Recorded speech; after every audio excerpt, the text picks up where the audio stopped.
إن الحمد لله نحمده ونستعينه ونستغفره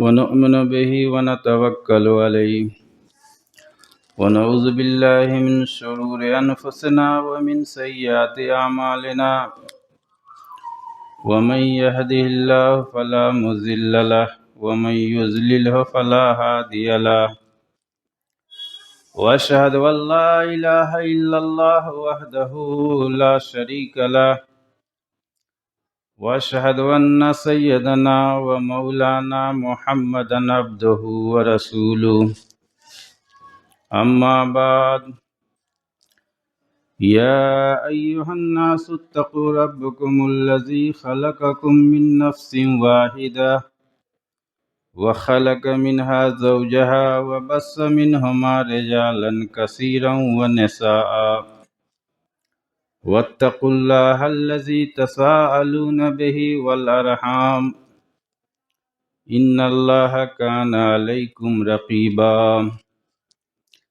يا أيها الذين آمنوا اتقوا الله حق تقاته ولا تموتن إلا وأنتم مسلمون يا أيها الذين آمنوا اتقوا الله وقولوا قولا سديدا يصلح لكم أعمالكم ويغفر لكم ذنوبكم ومن يطع الله ورسوله فقد فاز فوزا عظيما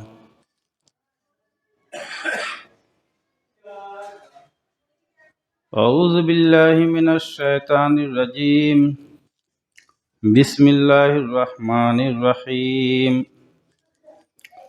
قاف والقرآن المجيد بل عجبوا أن جاءهم منذر منهم فقال الكافرون هذا شيء عجيب أإذا متنا وكنا ترابا ذلك رجع بعيد قد علمنا ما تنقص الأرض منهم وعندنا كتاب حفيظ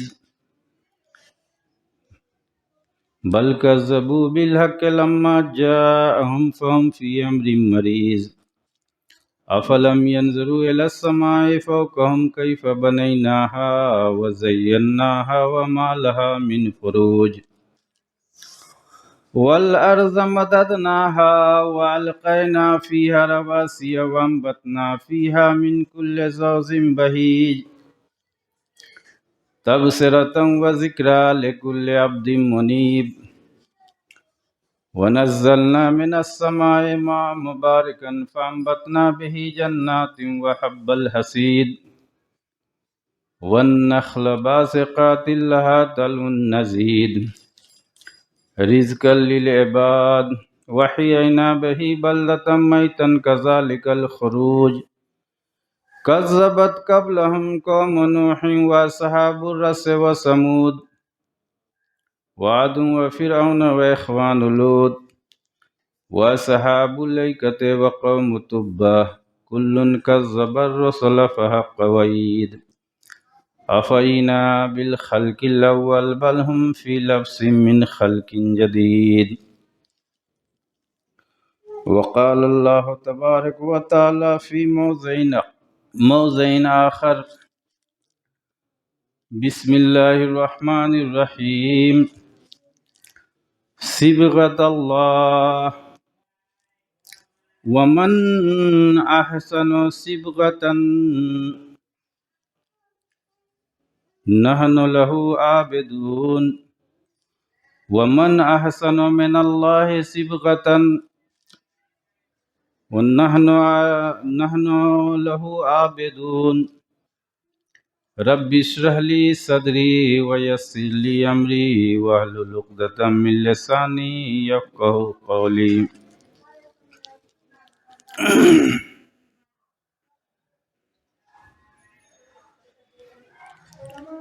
اسلامی بھائیوں، بزرگوں و دوستوں، نوجوان بھائیوں اور پردہ نشی دینی ماؤں اور بہنوں، ہر قسم کی حمد و ثنا اللہ رب العزت کے لیے لائق اور زیبا ہے، جس نے ہم بنی نوع انسان کو اس کائنات کے اندر پیدا کیا، ساتھ ہی ہماری ہدایت و رہبری کے لیے ہر دور ہر زمانے کے اندر اپنے نبیوں اور رسولوں کو مبعوث کیا۔ درود و سلام کا نزول ہو تمام نبیوں اور رسولوں پر، بالخصوص نبی آخر محمد الرسول اللہ صلی اللہ علیہ وسلم پر۔ اللہم صلی علی محمد وعلی آل محمد کما صلیت علی ابراہیم وعلی آل ابراہیم انک حمید مجید۔ اللہم بارک علی محمد وعلی آل محمد کما بارکت علی ابراہیم وعلی آل ابراہیم انک حمید مجید۔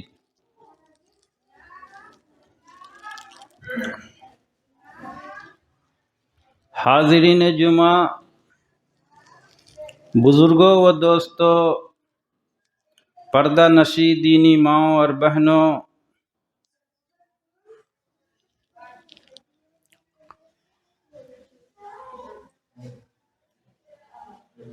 خطبہ مسنونہ کے بعد قرآن مجید سے ایک آیت کریمہ تلاوت کی گئی۔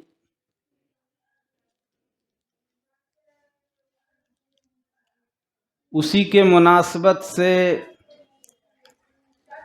آج کا خطبہ دینے کی جرأت کیا ہوں۔ اللہ سے دعا ہے کہ اللہ رب العالمین ہم کو بھی اور آپ سبھی کو بھی اس کو سمجھنے اور اس کے مطابق عمل کرنے کی توفیق عطا فرمائے۔ آمین۔ حاضرین جمعہ، ہم جس حکومت میں رہ رہے ہیں، ہم جس حکومت کے اندر آباد ہیں، یہ ہندوستان ہے،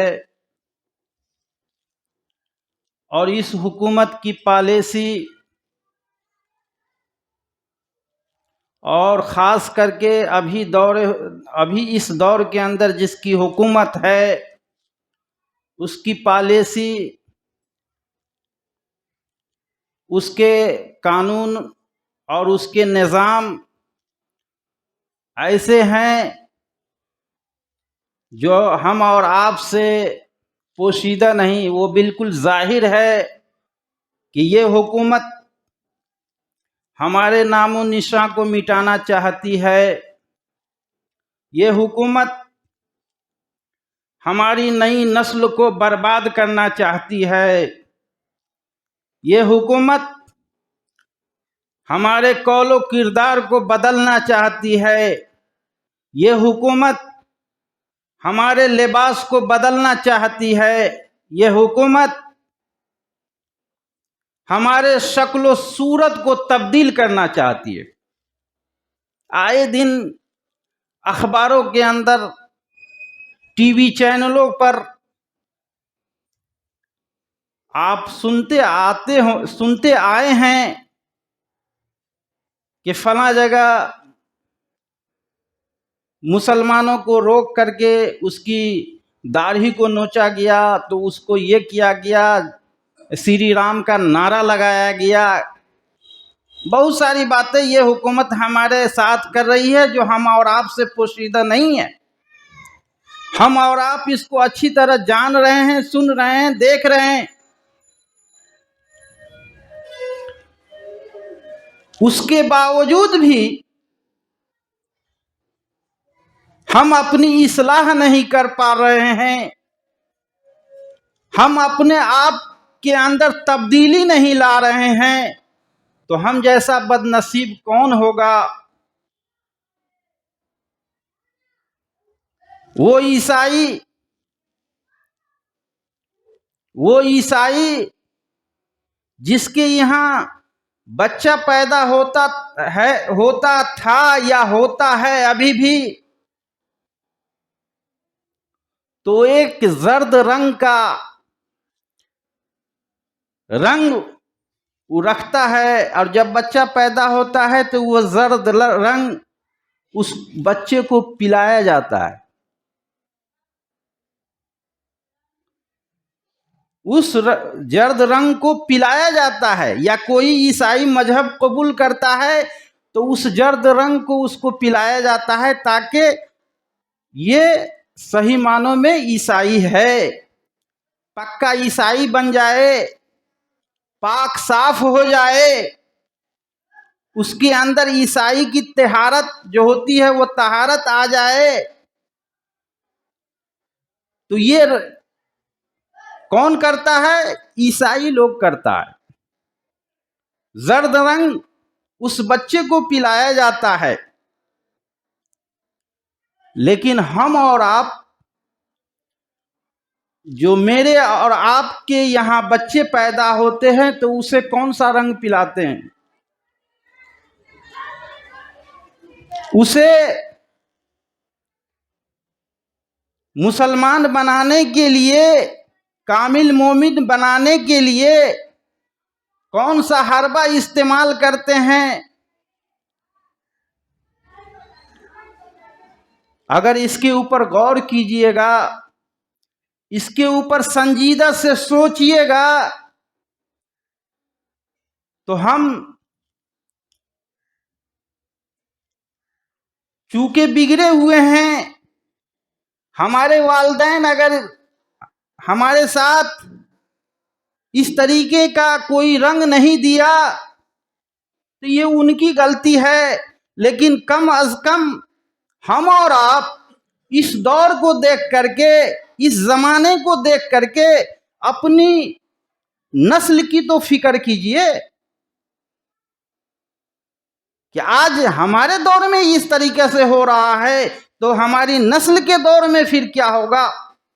کون سا رنگ ہم اپنے اس نسل کو دیں، اس بچے کو دیں یا اس بچیوں کو دیں جس رنگ سے وہ ایک مومن کہلائے، ایک مسلمان کہلائے، اور ایسا رنگ ہو کہ وہ رنگ اس کے اندر سے ختم نہ ہو. اسی کے طرف، اسی کی تردید میں اللہ رب العالمین نے قرآن مجید کے اندر ارشاد فرمایا، صبغت اللہ، اللہ کے رنگ میں رنگ جاؤ، رنگو، اللہ کے رنگ میں رنگ جاؤ. وَمَنْ أَحْسَنُ مِنَ اللَّهِ صِبْغَةً، اللہ کے رنگ سے بہتر رنگ کوئی بھی رنگ نہیں ہے. اللہ سے بہتر رنگ کوئی بھی رنگ نہیں ہے.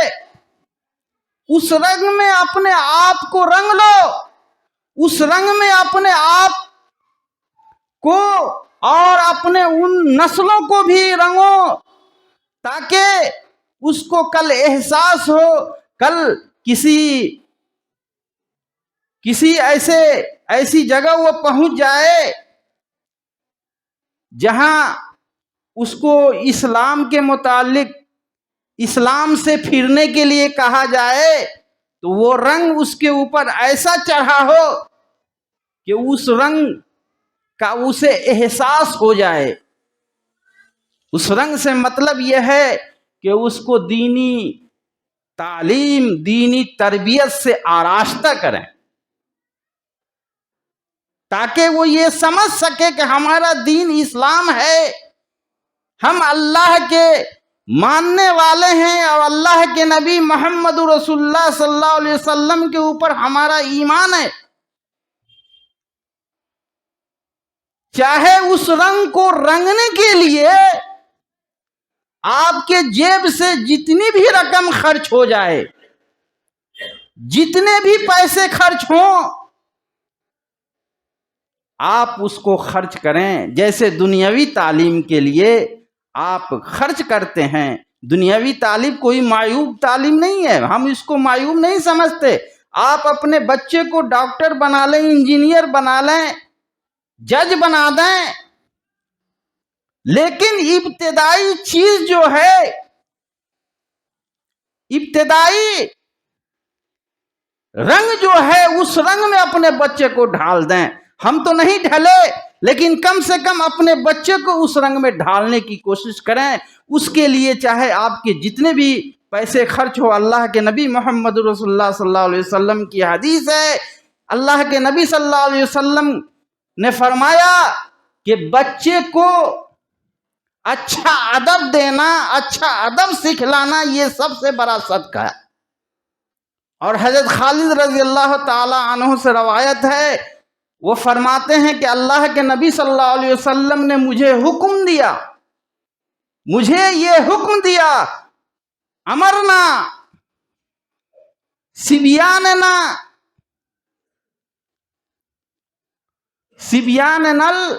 الرما والقرآن، کہ تم اپنے بچے کو تیر اندازی سکھاؤ اور قرآن کی تعلیم دو. اس وقت تیر اندازی، اس وقت جنگ و جدال ہوا کرتا تھا، جنگیں ہوا کرتا تھا، جس کے وجہ سے اس چیز کا حکم دیا. تو معلوم ہوا کہ اپنے بچے کو دینی تعلیم سے آراستہ کریں، اپنے دینی تعلیم اپنے بچوں کو دلائیں، تاکہ اس کے ذریعے سے اس کے اندر ایک پہچان ہو کہ ہم اللہ کے ماننے والے ہیں اور اللہ کے نبی محمد رسول اللہ صلی اللہ علیہ وسلم کے فرمان پر چلنے والے ہیں. اس کے بعد آپ دنیاوی تعلیم جتنی بھی دلا لیں، کوئی فرق نہیں پڑتا. اگر اس کو یہ علم ہوگا کہ ہم اللہ کے اوپر ایمان لائے ہیں، اللہ کے نبی محمد رسول اللہ صلی اللہ علیہ وسلم کے فرمان پر ہم چلنے والے ہیں، تو یقیناً وہ ایسا کام نہیں کرے گا. انگریز، ایک بہت بڑا انگریز جو بہت تعلیم یافتہ تھا، اس نے کہا تھا کہ بچے کا دینی مکتب، دینی مدرسہ سب سے پہلے ماں کا گود ہے. میری ماں اور بہنوں غور کیجئے گا، سب سے پہلا مکتب، سب سے پہلا مدرسہ اگر کوئی ہے تو وہ ماں کی گود ہے. ماں اپنے بچے کو جس طریقے سے آراستہ کرے گی، جس طریقے سے اس کی پرورش کرے گی، اس حساب سے وہ بچہ کیا کہتے ہیں، بڑا ہو کر کے نام پیدا کرے گا.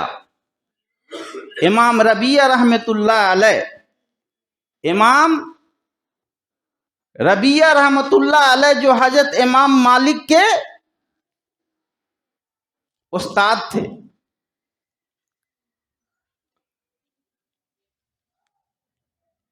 بچپن کے اندر جب یہ بچے تھے تو ان کے والد کسی سفر میں جانے لگے، اپنی بیوی کو 30,000 اصرفیاں دیا اور سفر پر نکل گئے.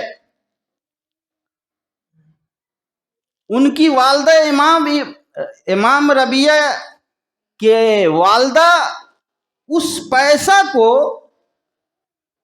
یوں ہی فضول خرچی میں برباد نہیں کی، بلکہ اپنے اس بچے کو تعلیم و تربیت میں خرچ کی.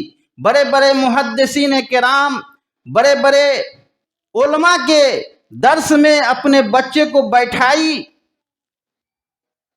اور وہ بچہ ایک بہت بڑا محدث، بہت بڑا امام اور پیشوا بن گیا. ایک مدت کے بعد، ایک زمانے کے بعد جب ان کے والد واپس آتے ہیں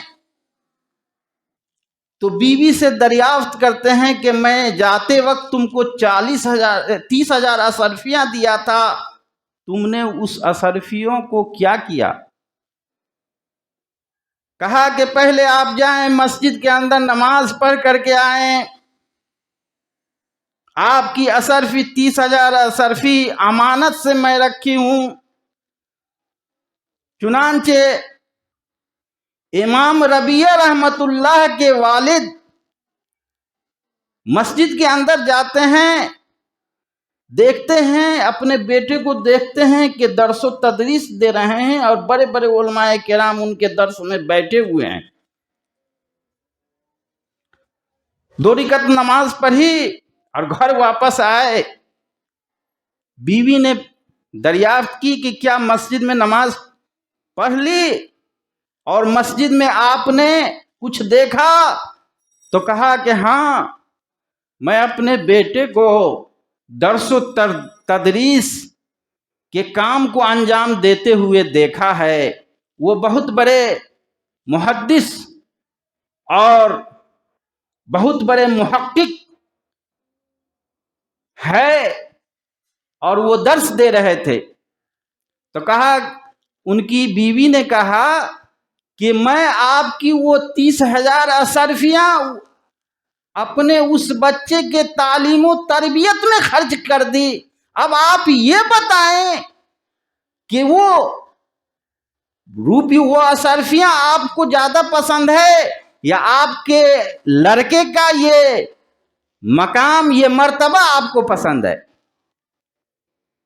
تو جواب دیا کہ تم نے اصرفیوں کو ضائع نہیں کیا، بلکہ تم نے اس اصرفیوں کو اچھے جگہ پر خرچ کیا ہے، جس کی وجہ سے آج ہمیں عزت ملی ہے۔ آج کہنے والا کہہ رہا ہے کہ یہ امام ربیعہ فلاں کا لڑکا ہے۔ بہرحال تو تعلیم و تربیت میں جتنے بھی خرچ کرنی پڑے، اور خاص کر کے دینی تعلیم میں جتنی بھی خرچ ہو، اس سے ہم پیچھے نہ ہٹیں اور دینی تعلیم سب سے پہلے دیں۔ اور دینی تعلیم جب بچہ پیدا ہوتا ہے تو اسی وقت سے اس کی دینی تعلیم کا آغاز ہونا چاہیے۔ ماں کا مکتب کہا گیا، ماں کا گود مکتب کہا گیا، مدرسہ کہا گیا، کیونکہ ماں اپنے بچے کی جیسی تربیت کرے گی، وہی تربیت اس بچے کے اندر وہ بچہ پائے گا اور وہ بچہ آپ کے نام کو روشن کرے گا۔ میں آپ کو ایک مثال اور بتلاتے چلوں۔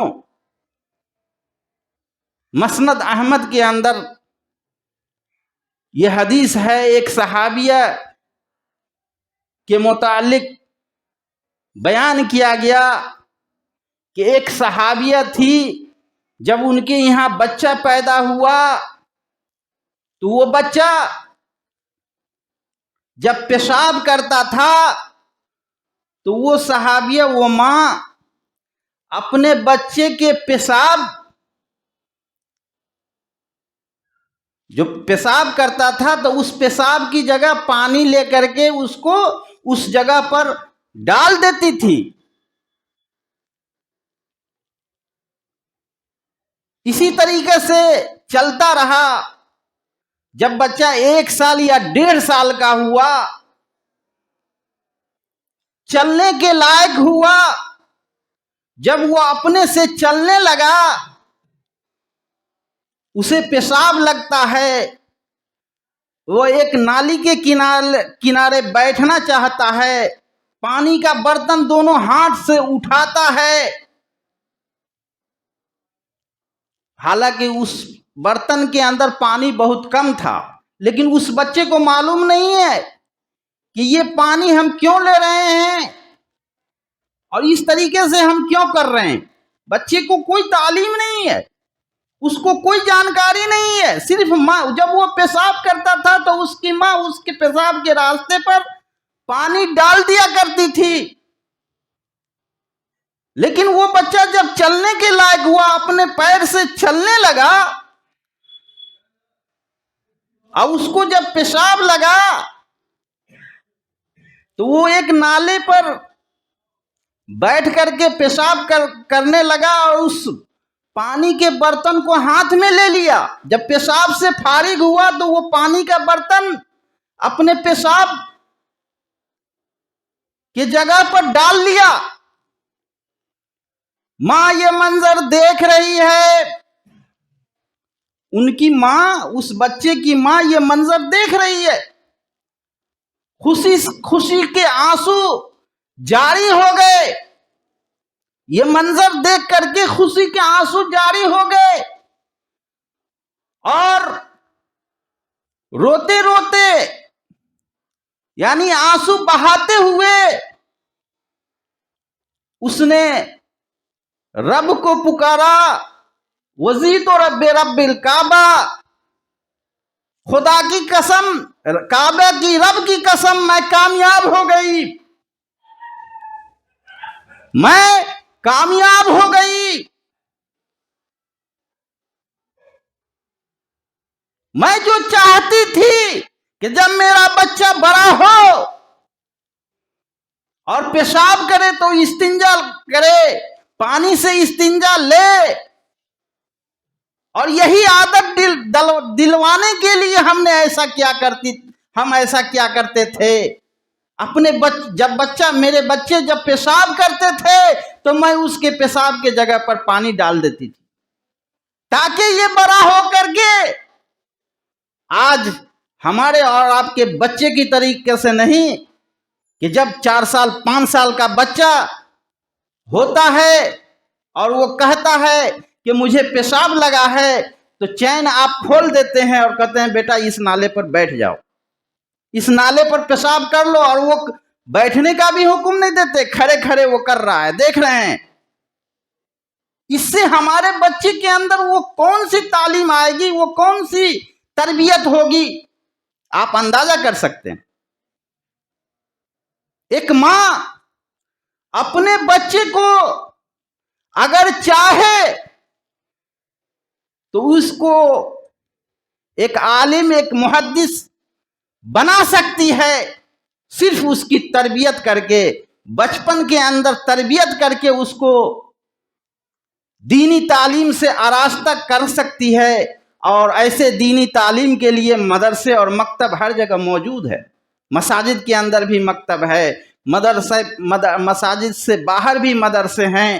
آپ جہاں چاہیں دینی تعلیم، ابتدائی تعلیم اپنے بچے کو ضرور دیں.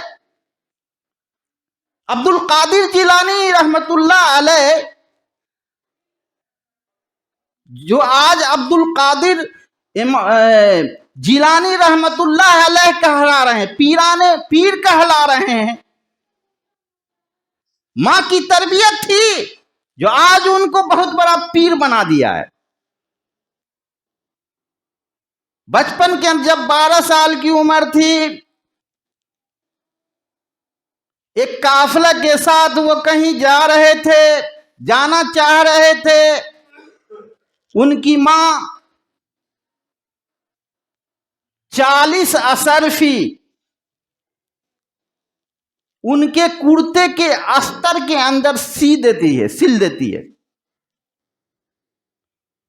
یعنی سفر کا خرچ وہ دیتی ہے کہ لے یہ 40 اشرفیہ، اور اس کو اس طریقے سے حفاظت سے سل دیتی ہے، کرتے کے استر سے کے اندر ڈال کر کے اس کو سل دیتی ہے اور اس قافلے کے حوالہ کر دیتی ہے.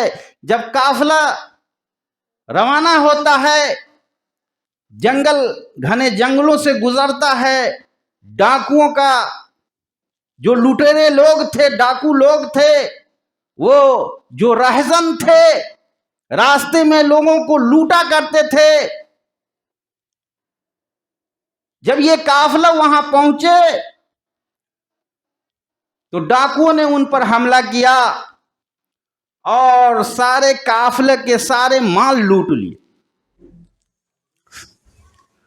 قافلہ کے سارے مال لوٹ لیے. آخر میں جب اس بچہ کے نزدیک ڈاکو آتا ہے, کہا کہ اے لڑکا, اے لڑکے, تمہارے پاس بھی کچھ ہے؟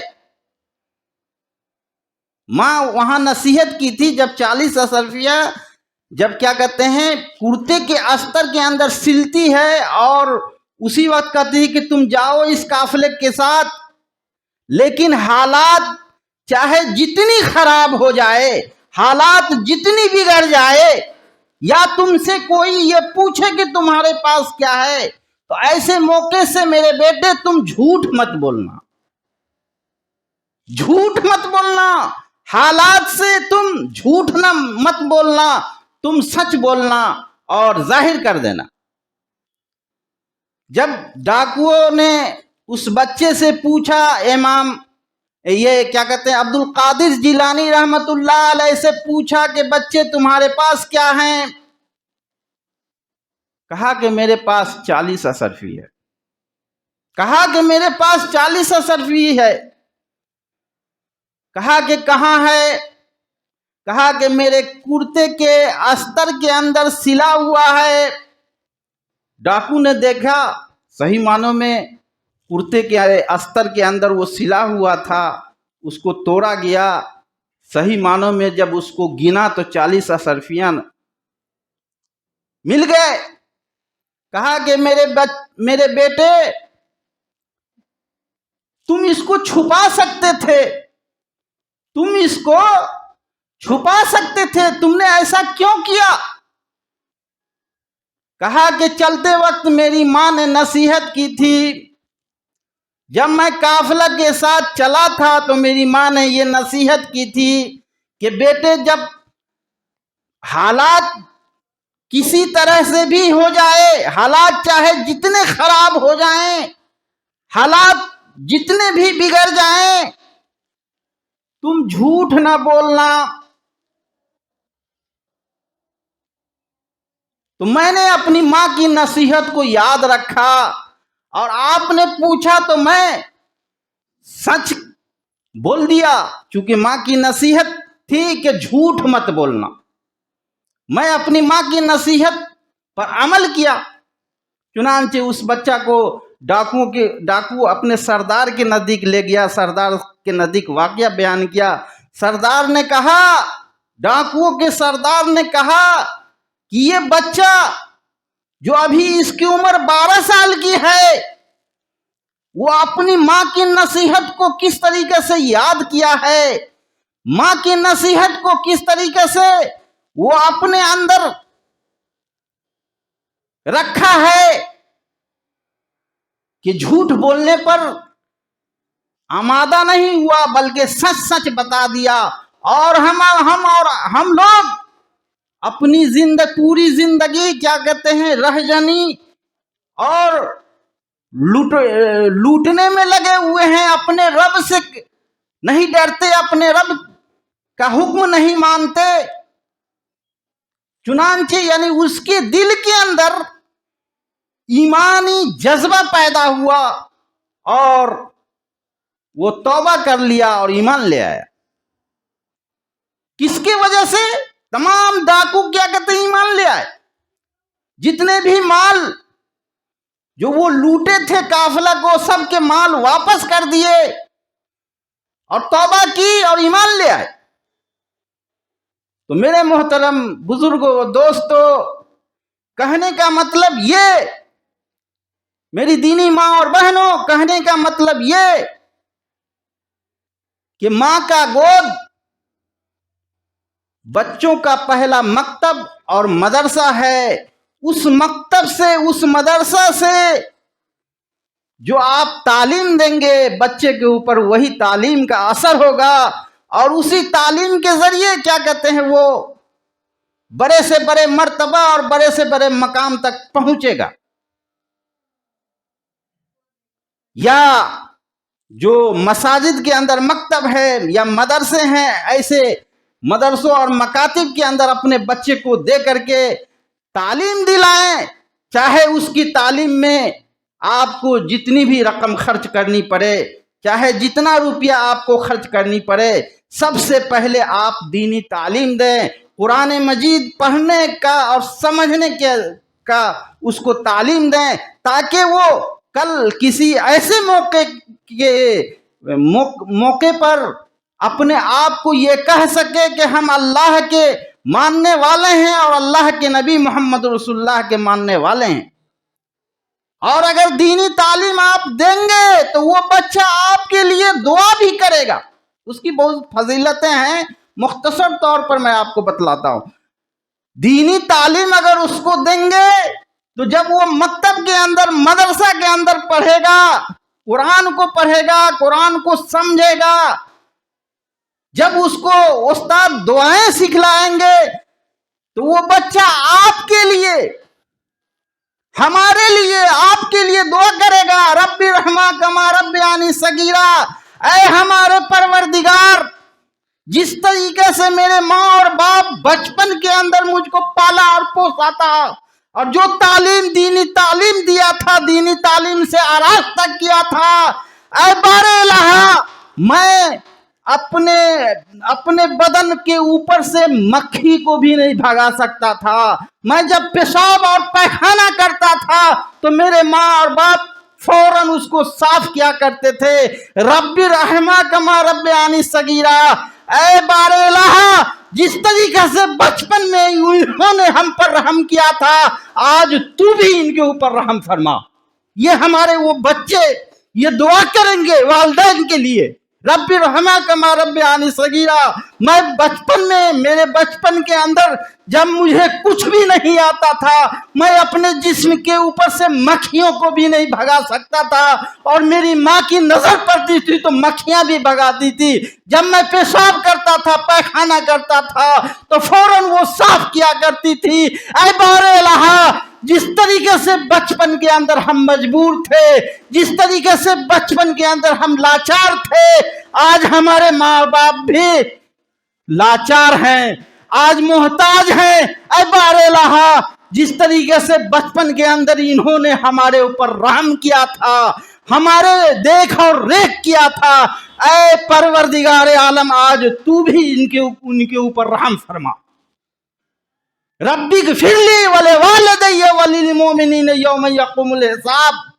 یہ بچہ دعا کرے گا کہ بار الہ ہمارے والدین کی بخشش فرما دے۔ اگر اس کو دینی تعلیم ہوگی، یہ دعا اس کو یاد ہوگا، تب نہ وہ آپ کے لیے دعا کرے گا۔ اور یہ دعا یاد ہی نہ ہو تو آپ کے لیے کیا دعا کریں گے؟ آپ اگر اس دعا کو نہیں جانتے تو اپنے ماں باپ کے لیے کیا دعا کریں گے؟ تو سب سے پہلے ضروری ہے کہ آپ اس کو دینی تعلیم سے، دینی تربیت سے اس کو آراستہ کریں، چاہے اس کی تعلیم میں، اس کی تربیت میں جتنی بھی رقم خرچ کرنی پڑے، بے درج آپ خرچ کر دیجئے۔ دنیا کی تعلیم میں جس طریقے سے آپ خرچ کرتے ہیں، اسی طریقے سے دینی تعلیم کے اندر بھی آپ خرچ کریں۔ اپنے بچے کو کسی مکتب کے اندر، کسی مدرسے کے اندر بھیج کر کے اس کو دینی تعلیم سے آراستہ کریں۔ ماں اپنے گھروں کے اندر اپنے بچوں کو دینی تربیت دیں تو یقیناً وہ بچہ اسلام پر قائم و دائم رہے گا، اور ضرورت پڑے گی تو وہ بباغ دہل یہ اعلان کرے گا کہ میں اللہ کے احکام پر چلنے والا ہوں، اللہ کے نبی محمد رسول اللہ صلی اللہ علیہ وسلم کے فرمان کے ہم اطاعت و فرما برداری کرنے والے ہیں۔ وقت نہیں کہ میں آپ کو بتلاؤں۔ اللہ رب العالمین سے دعا کریں کہ بار الہ ہم تمام مسلمانوں کو اور ہمارے جو بچے ہیں، ہماری نئی نسل جو ہے، الہ العالمین ہم تمام لوگوں کو اپنی نسل کی فکر کرنے کی توفیق دے، ان کو دینی تعلیم، دینی تربیت سے آراستہ و پیراستہ کرنے کی ہمارے اندر جذبہ پیدا کر دے۔ الہ العالمین ہم میں سے جو بیمار ہے انہیں تو صفائے کلی عطا فرما، ہم میں سے جو محتاج ہیں ان کی محتاجی کو تو دور فرما دے، ہم میں سے جو قرض دار ہیں ان کے قرض کو تو ادا کرا دے۔ الہ العالمین ہم میں سے جو پریشان حال ہے ان کی پریشانی کو تو دور فرما۔ الہ العالمین ہماری تجارتوں کے اندر تو خیر و برکت عطا فرما، ہمارے کاروبار کے اندر خیر و برکت عطا فرما، ہماری مزدوری کے اندر خیر و برکت عطا فرما، ہمارے گھروں میں تو خیر و برکت عطا فرما، ہمارے گھروں میں تو دینی تعلیم اور دینی تربیت دینے کا جو طریقہ ہے اس طریقے کو اپنانے کی توفیق عطا فرما. جب تک اس دنیا کے اندر زندہ رکھ، ایمان اور اسلام کے اوپر زندہ رکھ. جب خاتمہ کر تو خاتمہ بالخیر کر. آمین. وآخر الدعوانا الحمدللہ رب العالمین.